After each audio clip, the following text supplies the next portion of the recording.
Hello বন্ধুরা, তোমরা কেমন আছো? আমি কিন্তু ভালো নেই। আমার শরীরটা অনেক জ্বর, ঠান্ডা। আজকে 1 সপ্তাহ যাবৎ, তাই তোমাদেরকে ভালো কোনো ভিডিও দিতে পারছি না। সবাই আমার জন্য একটু আশীর্বাদ করবে, আমি যেন তাড়াতাড়ি সুস্থ হয়ে যাই। অনেক খারাপ।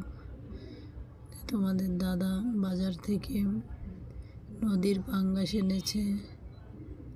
তা আমি ভালো করে রান্নাও করতে পারি না, কোনো রকম একটু রান্না করেছি। নদীর অরিজিনাল পাঙ্গাস, যেহেতু শীতের দিনে এই মাছটা খেতে অনেক মজা, তাই এনেছে। প্রথমে মাছটাকে আমি ধুয়ে নিয়েছি ভালো করে, এবং নুন হলুদ মেখে মাছটাকে আমি ভেজে নিয়েছি। আর একটু জিরে, শুকনো মরিচ, তেজপাতা সম্বারে দিয়েছি। আলুটাকে ভেজে নিচ্ছি। একে একে সব আলুগুলো সুন্দর করে লাল লাল করে ভেজে নিচ্ছি, সামান্য একটু লবণ দিয়ে। সাথে সব রকমের মশলা অ্যাড করছি একসাথে।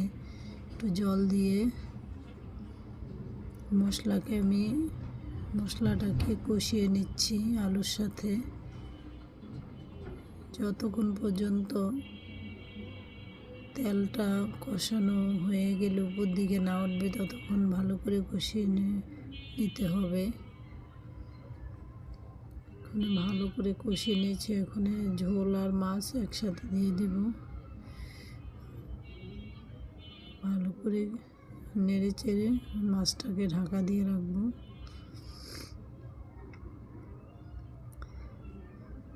হালকা ঝোলেই মাছটা সিদ্ধ হয়ে যাবে।